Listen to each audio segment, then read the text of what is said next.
નમસ્તે મિત્રો, સ્વાગત છે આપણી ચેનલમાં। તમે જાણતા હશો કે દિલ્હીના નવા સીએમ રેખા ગુપ્તા બન્યા છે। તો રેખા ગુપ્તા વિશે સંપૂર્ણ માહિતી મેળવીશું। તે ક્યાંના છે અને કેવી રીતે બન્યા મુખ્યમંત્રી? ચાલો જાણીએ સંપૂર્ણ માહિતી આ વિડીયોમાં।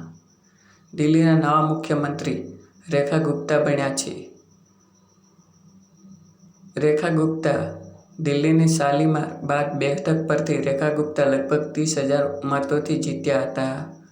તેઓ આ બેઠક પર વર્ષ 2020ની ચૂંટણીમાં નાના માર્જિનની ચૂંટણી હારી ગયા હતા। રેખા ગુપ્તા દિલ્હી નગર નિગમના કોર્પોરેટર પણ રહી ચૂક્યા છે અને દિલ્હી વિશ્વવિદ્યાલય છાત્ર સંઘના અધ્યક્ષ પણ રહી ચૂક્યા છે। રેખા ગુપ્તાએ પોતાની કારકિર્દીની શરૂઆત દિલ્હી યુનિવર્સિટીમાં અખિલ ભારતીય વિદ્યાર્થી પરિષદ સાથે કરી હતી। આ વખતે તે ભાજપના નેતૃત્વની અંદર છે અને તેમણે મોટી જીત હાંસલ કરી છે। તેઓ 1996માં દિલ્હી યુનિવર્સિટીના વિદ્યાર્થી સંઘના અધ્યક્ષ બન્યા। 2007માં તેઓ દિલ્હીના ઉત્તર પ્રીતમપુરમાં કાઉન્સિલર બન્યા હતા। દિલ્હીના મુખ્યમંત્રીની રેસમાં રેખા ગુપ્તાનું નામ પણ સામેલ હતું।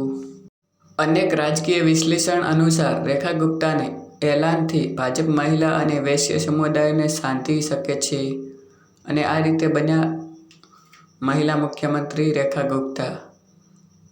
તે દિલ્હીના છઠ્ઠા મહિલા મુખ્યમંત્રી છે।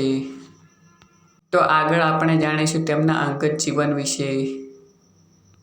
રેખા ગુપ્તાના અંગત જીવન વિશે જાણીશું। રેખા ગુપ્તાનો જન્મ 1974માં હરિયાણાના જીંદ જિલ્લામાં થયો હતો।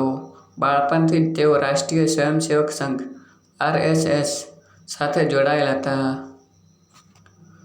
તેઓ દિલ્હી યુનિવર્સિટીમાં BCom અને LLB કર્યું છે। 1998માં તેમના લગ્ન દિલ્હી નિવાસી મનીષ ગુપ્તા સાથે થયા છે। ચૂંટણી પંચના દાખલ સોગંદનામા અનુસાર વર્ષ 2023-24 નાણાકીય વર્ષમાં તેમની કુલ આવક 6,92,050 દર્શાવેલ છે, જ્યારે આ સમયમાં તેમના પતિ મનીષ ગુપ્તાની આવક 97,33,570 દર્શાવેલ છે। રેખા ગુપ્તાના નામ જાહેર થતાં કોણે શું કર્યું?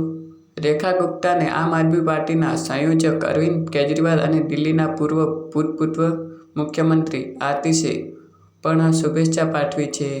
આમ આદમી પાર્ટીના બંને નેતાઓએ કહ્યું કે તેઓ દિલ્હીના વિકાસ માટે સીએમનો પૂરો સહયોગ કરશે।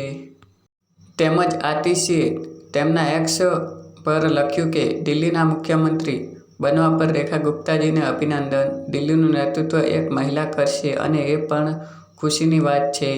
મને આશા છે કે દિલ્હીવાસીઓએ કરાયેલ વાયદા પૂરા થશે। દિલ્હીના વિકાસ માટે આમ આદમી પાર્ટી તમારો પૂરો સહયોગ કરશે। ભાજપના સાંસદ મનોજ તિવારીએ શું કહ્યું? ભાજપના સાંસદ મનોજ તિવારીએ કહ્યું, ભાજપ માટે મહિલા સન્માન એક મોટી પ્રાથમિકતા છે। રેખા ગુપ્તાને ધારાસભ્ય દળના નેતા બનવા માટે અને દિલ્હીના મુખ્યમંત્રી પદ પર મળવા બદલ ખૂબ ખૂબ અભિનંદન પાઠવ્યા। ભાજપ સાંસદ બાંસુરી સ્વરાજે તેમને અભિનંદન પાઠવતા કહ્યું કે રેખાજીને ધારાસભ્ય દળના નેતા ચૂંટવા બદલ ખૂબ જ અભિનંદન। હું જાણું છું કે વડાપ્રધાનના નેતૃત્વમાં રેખાજી દિલ્હીમાં વિકાસનો એક નવો અધ્યાય રેખાંકિત કરશે।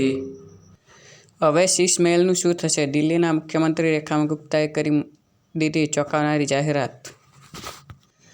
રેખા ગુપ્તાએ શપથ ગ્રહણ પહેલાં જ તેમણે કહ્યું કે હું ભૂતપૂર્વ મુખ્યમંત્રી અરવિંદ કેજરીવાલના ભૂતપૂર્વ સત્તાવાર નિવાસસ્થાન, જેને ભાજપ સરકાર શીશ મહેલ કહે છે, તેને મ્યુઝિયમ બનાવવામાં આવશે અને લોકો માટે ખુલ્લું મૂકવામાં આવશે, જે 40 એકરમાં તૈયાર થવામાં આવેલ છે। તેમાં કરોડો રૂપિયાનો ખર્ચો કરેલ છે। તે લોકો માટે મ્યુઝિયમ તરીકે ખુલ્લું મૂકવામાં આવશે તેવી જાહેરાત કરી। તો આ વિડીયોમાં આપણે રેખા ગુપ્તા વિશે જાણ્યું, જે દિલ્હીના નવા સીએમ બન્યા છે। તો વિડીયો કેવો લાગ્યો કોમેન્ટ કરી જણાવજો અને વિડીયોને લાઇક શેર કરવાનું ભૂલતા નહીં અને મળીશું એક નવા વિડીયો સાથે। ત્યાં સુધી જય હિન્દ, જય ભારત। સ્ક્રીન પર દેખાતો વિડીયો પણ જોઈ શકો છો। Thank you for watching video.